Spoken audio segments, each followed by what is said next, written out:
Hello, dear friends. Welcome back to Books and More. Hello, dear friends. Welcome back to Books and More, where we carefully distill the profound wisdom of great literature into concise summaries, helping you save precious time while ensuring you grasp the essential core of every story. In the relentless rush of our modern lives, it is all too easy to feel swept away by the noise of the everyday. Yet within each of us lies a quiet longing to understand not just ourselves, but the invisible forces that shape the world we live in, allowing us to live with greater mindfulness and clarity. Today, we invite you to open the pages of Currency Wars 2. This gripping narrative takes us on a journey through the corridors of history, unveiling the hidden origins of financial power and the influential families who have quietly steered the course of nations from the shadows. It is a story that looks beyond the surface of wars and treaties to find the golden thread of finance that connects them all. Have you ever wondered who truly holds the reins of the global economy behind the veil of politics? Is the history we have been taught the complete truth? Or is there a deeper game of wealth and control that dictates our reality? And ultimately, how do these silent wars of currency affect the future of our own savings and livelihoods? We believe that understanding these complex truths is not just about gaining knowledge, but about finding stability in an uncertain world. By seeing the bigger picture, we find a sense of calm and empowerment. Remember that on this journey of discovery, you are never alone. We are here to explore these depths with you, side by side. So find a comfortable space, take a deep breath, and let your mind open to new perspectives. I wish you a peaceful and enlightening experience as we begin this fascinating journey together. Introduction. In 2011, the sovereign debt crisis in Europe erupted, shaking the global economic recovery and sparking widespread fear about the collapse of the euro. However, I see the root of this crisis differently. It is not merely a mismatch of fiscal policies among member states, but a fundamental fracture in the economic development models of Northern and Southern Europe. Since the birth of the euro, countries in the north, led by Germany, utilized low interest rates to boost their industrial competitiveness. They flooded southern markets with high-quality, affordable goods. Introduction. In 2011, the sovereign debt crisis in Europe erupted, shaking the global economic recovery and sparking widespread fear about the collapse of the euro. However, I see the root of this crisis differently. It is not merely a mismatch of fiscal policies among member states, but a fundamental fracture in the economic development models of Northern and Southern Europe. Since the birth of the euro, countries in the north, led by Germany, utilized low interest rates to boost their industrial competitiveness. They flooded southern markets with high-quality, affordable goods, accumulating massive trade surpluses. Meanwhile, the south, unable to devalue their own currencies to compete, relied on cheap credit to fuel asset inflation, particularly in real estate. This created a false sense of prosperity, where northern capital fed southern bubbles, which in turn purchased northern goods. When this bubble burst, the South was left with massive debt and no way to pay it. Now, looking at the solutions proposed by the European Union, such as a fiscal union or Eurobonds, I see a deeper agenda. These measures effectively strip individual nations of their financial sovereignty. When a central bank controls the printing of money and a supranational body controls the budget, national sovereignty is hollowed out. I believe the ultimate outcome of this crisis is not the dissolution of the euro, but a forced acceleration toward a United States of Europe. The true winner in this scenario is neither the governments nor the people, but capital itself. Financial power hates borders and regulations. By eroding national sovereignty, capital can move freely without the constraints of parliaments or labor unions.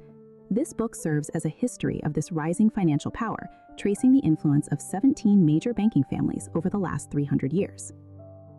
Back in 2009, I made three major predictions. First, I stated that the Western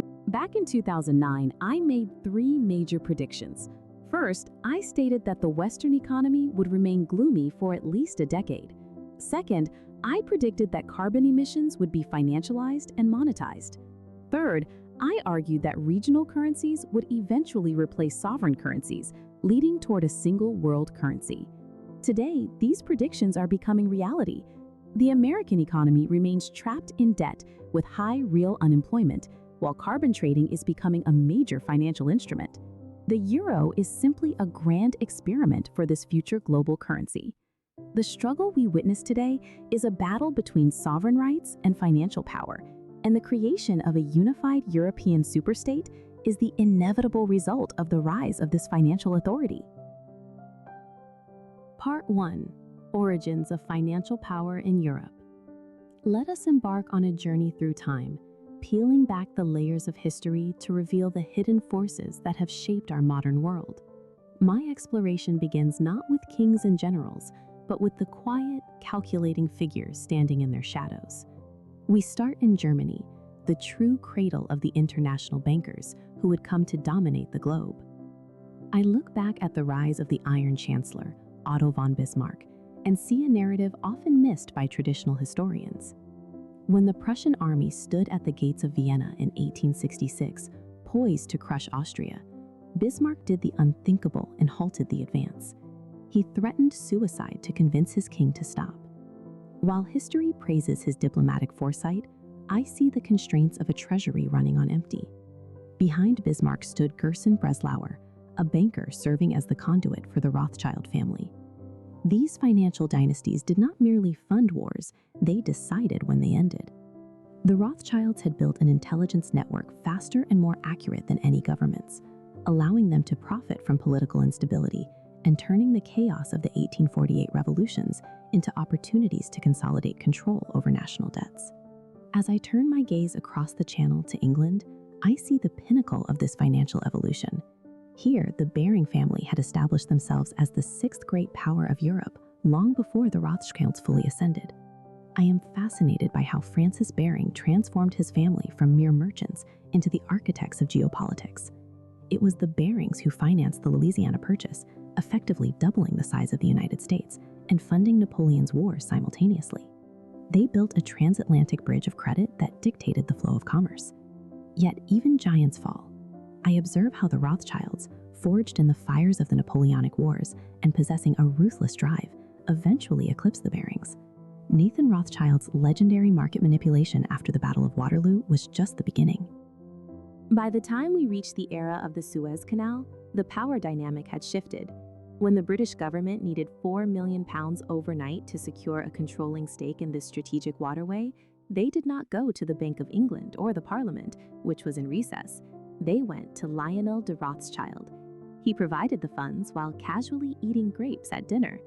This wasn't just a loan. It was a demonstration that financial power had superseded political process. The British Empire might have ruled the waves, but these bankers ruled the empire's coffers. Crossing back to the continent, I find France to be a more fractured battlefield. Here, the struggle was between the old guard and the new. I see the Swiss Protestant bankers, the Haute Banque, who had backed Napoleon's coup and founded the Bank of France, holding on to their exclusive power. But they were soon challenged by the rising Jewish dynasties, led again by the Rothschilds and their rivals, the Pereire brothers. The Pereires attempted to revolutionize finance with the Credit Mobilier, a new type of investment bank designed to jumpstart industry and infrastructure. It was a bold challenge to the old way of doing business. However, the Rothschilds, utilizing their immense gold reserves and influence over the central bank, strangled this competition. I see this as a classic example of how established financial powers crush innovation that threatens their monopoly. By restricting credit and manipulating the flow of gold during crises, James de Rothschild forced his rivals into submission. This was not merely business competition, it was a war for the soul of the French economy. Throughout this investigation, I have realized that the evolution of financial power follows a clear pattern. It moves from simple money changing to merchant banking, and finally to a sophisticated network of international credit that binds nations together in a web of debt. These families, the Rothschilds, the Barings, the Warburgs, and others, learned early on that financing governments was far more profitable than financing trade. They learned that war was the most lucrative enterprise of all, provided one bet on the right side, or better yet, financed both. I see a transition from owning wealth to controlling it. In France, as in England and Germany, the ultimate goal was not just to amass gold, but to seize the power of money creation itself. By dominating central banks and dictating monetary policy, these families ensured that the prosperity of nations depended entirely on their goodwill. They created a system where political decisions were downstream from financial necessities. From the fragmented principalities of Germany to the imperial court of London and the turbulent Republic of France, the story is the same. It is the story of a small group of families who understood the alchemy of credit and used it to quietly conquer the world. They rose from the ghettos and counting houses to become the invisible sovereigns of Europe, weaving a net of influence so tight that no king or emperor could move without their permission. This is the origin of the financial power that would eventually cross the Atlantic and reshape the destiny of the Americas. Part 2. The Rise of Financial Power in America and the Chaos of Europe. When I look at the history of the United States, I see a unique landscape where financial power was able to grow without the constraints of the old feudal systems that bound Europe. It was a blank slate, a paradise for bankers who arrived with nothing but ambition and intelligence. I have traced the rise of Jewish banking families who migrated from Germany in the 19th century, families like the Seligmans, the Belmonts, and the Schiffs. They started as merchants and peddlers, yet within a few decades, they had woven a network of influence that reached into the highest corridors of power. Joseph Seligman, for instance, began by selling goods door to door, but during the American Civil War, he became instrumental in selling Union bonds to European investors, effectively acting as the financial lifeline for the North. Similarly, August Belmont arrived as the agent of the Rothschilds and used his connections to dominate the financial and social scenes of New York. Perhaps the most strategic mind among them was Jacob Schiff. He did not just finance railroads, he understood the intricate mechanics of the industry. His influence grew so profound that he could single-handedly finance the Japanese in the Russo-Japanese War, driven by his desire to punish the Tsarist regime for its treatment of Jews. These banking dynasties eventually merged their interests with the established Anglo-Saxon powers like the Morgan and Rockefeller families. I see here the formation of a massive Anglo-American power bloc, a financial elite that sought to control not just the American economy, but the fate of the world through the manipulation of capital and credit. While this power was consolidating in America, Europe was descending into a chaos that was largely manufactured by these very same forces. Germany, a rising industrial giant, found itself trapped by the geopolitical stranglehold of the British Empire. I have analyzed how Germany's attempt to break this containment through the Berlin-Baghdad Railway terrified the British, who saw it as a threat to their dominance over India and global trade. The resulting tension was exploited by bankers on both sides. In Germany, figures like Max Warburg and the shipping magnate Albert Ballin influenced the Kaiser, pushing the nation into the Agadir crisis. This event was not a mere diplomatic stumble, it was a calculated provocation that justified a massive naval arms race, generating immense profits for the financial, steel, and shipbuilding industries in both Britain and Germany. The intricate dance of finance and politics continued with the Zionist movement. I discovered that the Zionists initially sought support from Germany to establish a homeland in Palestine, hoping to leverage Germany's influence over the Ottoman Empire. When that failed, they turned to Britain. The Balfour Declaration of 1917 was not a humanitarian gesture, it was a cold political transaction. The British government traded the promise of a Jewish homeland in Palestine for the financial and political support of the Jewish banking elites in bringing the United States into World War I. This betrayal of promises made to the Arabs set the stage for a century of conflict, but it served the immediate interests of the financial powers perfectly. The aftermath of the war brought about one of the most tragic looting events in history, the Weimar hyperinflation. Conventional history tells us this was caused by war reparations, but I see a different picture. The privatization of the German central bank, the Reichsbank, removed government control over currency issuance.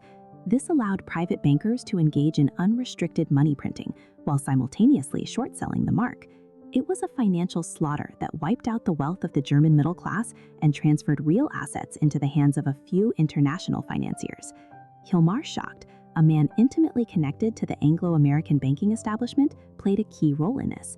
He first helped engineer the currency stabilization with the Rentenmark and later became the architect of financing Hitler's rise to power. It is terrifying to realize that the resurgence of Germany under the Nazi Party was fueled by Wall Street capital. The Dawes Plan and the Young Plan were not just debt restructuring programs, they were pipelines for American capital to rebuild German industry. Corporations like Standard Oil, General Electric, and ITT invested heavily in the German war machine. I argue that this was a strategic move by the Anglo-American elite. They wanted to build up a strong Germany to act as a buffer and a weapon against the Soviet Union, and simultaneously to undermine the British Empire's monopoly on global trade. Hitler was viewed as a useful tool, a strong man who could be manipulated to serve the geopolitical and financial interests of this transatlantic elite. However, they underestimated the uncontrollable nature of the monster they helped create. The history of this era serves as a stark reminder that behind every war and every political upheaval, there is almost always the invisible hand of financial power, moving nations like pawns in a game of global accumulation. Part 3. The Shadow of War and Espionage. When we look back at the rise of the Third Reich, we often see only the madness of a dictator, but we miss the invisible hand that fed him. Because history is not just about political rhetoric, it is about who pays the bills. Germany was on its knees, crushed by the weight of the Versailles Treaty, and destroying its own currency through hyperinflation. Yet almost overnight, it became a military juggernaut capable of challenging the world. This was not a miracle of German engineering alone. It was a financial operation orchestrated by the most powerful banking families in the world, who saw war not as a tragedy, but as an investment opportunity. I have examined the role of Hjalmar Schacht, who was the true architect of the Nazi economic revival. He was the man who connected the Nazi war machine to the vaults of Wall Street and the City of London. While Gottfried Feder provided the anti-interest rhetoric to charm the German masses, it was Schacht who sat in the back rooms making the real deals. He created the Mefo bills, which was a clever financial trick that allowed Germany to rearm in secret by bypassing international oversight and delaying the inflationary impact of printing money. It was a scheme that essentially mortgaged the future of the nation to build tanks and planes today. We must face the uncomfortable truth that American corporate giants were deeply involved in this process. Companies like Standard Oil and General Electric and ITT poured technology and capital into Germany. They were building the very enemy their own soldiers would later fight. The financial elites in New York and London viewed Hitler as a useful pawn, perhaps to check the power of the Soviet Union, or simply as a new market for their capital. They believed they could control the monster they were feeding, but as history shows, the forces of war, once unleashed, are rarely contained by those who finance them. But money is blind without eyes to guide it, and this brings us to the shadowy world of intelligence, where finance and espionage become one and the same. The Rothschild family understood centuries ago that information is more valuable than gold. In the modern era, this evolved into a sophisticated network. But money is blind without eyes to guide it, and this brings us to the shadowy world of intelligence, where finance and espionage become one and the same. The Rothschild family understood centuries ago that information is more valuable than gold. In the modern era, this evolved into a sophisticated network where bankers did not just fund governments, they infiltrated the deepest secrets of state security. I must speak of Victor Rothschild, who was a man who lived in the shadows of power. He was not merely a scion of a banking dynasty, but a master of secrets who infiltrated the heart of British intelligence. He sat at the crossroads of the most sensitive information regarding biological weapons and the atomic bomb. The official history books tell us of the Cambridge Five, painting them as ideological traitors who betrayed their country for communism. I see a different picture. I see Victor Rothschild operating above the fray, using men like Kim Philby and Anthony Blunt as tools in a much larger game. My research suggests that Victor passed critical atomic secrets and technical data to the Soviet Union during the war. This was not done out of a love for Marxism, but as a cold and calculated trade. The price for these nuclear secrets was Stalin's support for the creation of the State of Israel. It was a geopolitical transaction of the highest order, where the proliferation of nuclear weapons was traded for a piece of land. The financial elites needed a foothold in the Middle East, and they were willing to balance the powers of the world to get it. In this high-stakes game of global chess, anyone who refuses to play by the rules becomes a liability. General Patton was one such man. He was a warrior who saw the Soviet threat clearly and wanted to push forward, disrupting the carefully planned balance of power that the financial elites had designed for the post-war world. He refused to be a pawn, and his outspoken nature threatened the new order. His convenient accident and subsequent death in a hospital were not twists of fate, but the removal of an obstacle. The power of financial capital does not tolerate dissent, whether it comes from a rival nation or a hero of its own making. These events show us that the wars and conflicts of the 20th century were not merely clashes of ideologies, but were shaped by the flow of capital and secret intelligence. The bankers and their spies operated in a realm beyond the reach of democracy, where the fate of nations was decided in private meetings, and the lives of millions were weighed against the interests of a few. Part 4. The invisible ruling class and the financial tsunami. When we look at the immense wealth accumulated by the banking dynasties of the 19th century, a question naturally arises regarding where that power has gone today. We are led to believe that the age of family-controlled empires has faded into history, replaced by democratic institutions and transparent markets. However, I have found that this is merely a grand illusion. The super-rich did not vanish, they simply learned the art of invisibility. They realized that ostentatious displays of power attract resistance, so they retreated behind the veil of charitable foundations and complex financial structures. This transformation began with the vision of Cecil Rhodes and his desire to establish a secret society dedicated to expanding British influence globally. This evolved into the Round Table groups and eventually manifested in the United States as the Council on Foreign Relations. This organization became the shadow government of America, ensuring that regardless of which political party held the White House, the key positions in the State Department, the Treasury, and the intelligence agencies were filled by their chosen men. The ultimate goal of this Anglo-American power bloc is nothing less than a world government, a centralized authority that supersedes national sovereignty. The primary vehicle for maintaining this control while evading public scrutiny is the tax-exempt foundation. The Rockefeller family perfected this strategy. By transferring their massive holdings into foundations, they avoided inheritance and income taxes that would have diluted their fortune. More importantly, this allowed them to maintain absolute control over their corporate empires without technically owning them. Through these foundations, they infiltrated the education system to shape the minds of future generations, ensuring that history and economics were taught in ways that served their interests. They acquired dominance over the media to mold public opinion and funded religious organizations to align spiritual values with their agenda. They realized that by giving away money, they could buy something far more valuable than luxury goods: control over society itself. This invisible network of power brings us directly to the reality of modern financial crises. As I analyzed the economic tsunami that swept the world in 2008, I saw not a random accident of market forces, but a controlled demolition. It is impossible to believe that a man as astute as Alan Greenspan, who built his career on dissecting economic data, was blind to the housing bubble. He and the financial elite knew exactly what they were doing. They kept interest rates artificially low to inflate the bubble, creating a trap for the middle class and developing nations. The proliferation of derivatives was not financial innovation, but a weapon of mass destruction, designed to transfer wealth from the many to the few. The crisis served a specific strategic purpose in the grand plan of these financial architects. They understand that the current fiat money system, based on debt and the unrestrained printing of the US dollar, is mathematically unsustainable. The debt mountain has grown so large that it can never be repaid in honest money. Therefore, the dollar must eventually be destroyed to clear the slate. The crisis was a step toward the controlled disintegration of the American currency.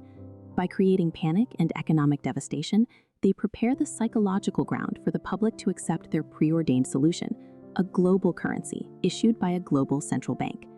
I have observed that while the Western elite publicly disparage gold as a barbarous relic, they quietly hoard it. They know that when the fiat dollar collapses, gold will remain the ultimate store of value. However, their vision for the future global currency involves a terrifying twist. They are engineering a system based on a combination of gold and carbon emissions. By monetizing carbon dioxide under the guise of environmental protection, they aim to tax the very air we breathe. This carbon currency would allow them to restrict the industrial development of emerging nations like China, ensuring that the Anglo-American establishment retains its dominance. The timeline for this transition appears to be set. I have found documents and statements suggesting that the year 2024 is a target date for the introduction of this single world currency. The logic is cold and precise. They will use financial crises to wipe out the savings of the common people and the reserves of sovereign nations, forcing the world to accept a new financial order managed by an unelected elite. This is not merely a cycle of boom and bust. It is a war for the future of human civilization. We are witnessing a long-term strategy to strip nations of their sovereignty and individuals of their economic freedom, consolidating all power into the hands of the invisible oligarchs who operate from the shadows. Part 5. Back to the future. Let us step into a time machine, much like the one Professor Brown built in the movies, and travel from the year 2009 forward to the year 2024. This is not merely science fiction, but a projection of a future that has been meticulously planned by the financial elites who operate in the shadows. We are looking at a world 14 years from now, where the existing monetary order has been dismantled to make way for a single global currency issued by a world central bank. The concept of national sovereignty and the feeling of patriotism are the greatest enemies of this new world order, because a unified currency requires the total surrender of a nation's right to print its own money. If issuing money is not a sovereign power, then I cannot imagine what is. Imagine waking up on New Year's Day in 2024. The headlines across the globe are synchronized in a deafening bombardment of information. The World Bank in Basel, Switzerland, has officially launched the world's single currency. The financial media outlets are jubilant. The Financial Times proclaims that the world is marching toward eternal prosperity, now that nations have finally relinquished their monetary sovereignty. The Economist argues that the market will no longer suffer from the inefficiencies of currency exchange or the volatility of exchange rates, making trade more efficient. The Wall Street Journal declares that the United States could not stop the inevitable tide of history, and that retiring the dollar in favor of a global currency is the only way to resolve the Triffin dilemma and ensure fair competition. However, the scene on the streets tells a different story. In the United States, anger has reached a boiling point. The transition has not been kind to the common people. We see massive protests in New York and Philadelphia. People are gathering around the Liberty Bell dressed in costumes made of worthless dollar bills, singing patriotic songs and reading the Declaration of Independence. They feel betrayed by the White House and are furious that their constitution is being trampled by international bankers. The middle class has seen their savings, pensions, and medical benefits evaporate as the dollar was phased out and replaced. In Europe, Paris is in chaos with riots and looting, while London resembles a ghost town where the financial districts have shut down. This chaotic transition is the result of a long-term strategy. The financial elites understood that to build a new order, the old one must be destroyed in a controlled manner. The collapse of the dollar was not an accident, but a necessity for their plans. The United States had accumulated a debt so massive that it could never be repaid. The only logical solution for the ruling elite was a controlled demolition of the dollar, effectively defaulting on these obligations while transitioning to a new system where they remain in control. The financial tsunami of 2008 was merely the opening act of this drama, a way to condition the world for the harsh medicine to come. The question then arises regarding what this new single currency will look like. It cannot be a pure fiat currency like the dollar, because trust in paper money has been destroyed. Yet, a return to a pure gold standard is too rigid for the bankers because it limits their ability to expand cred.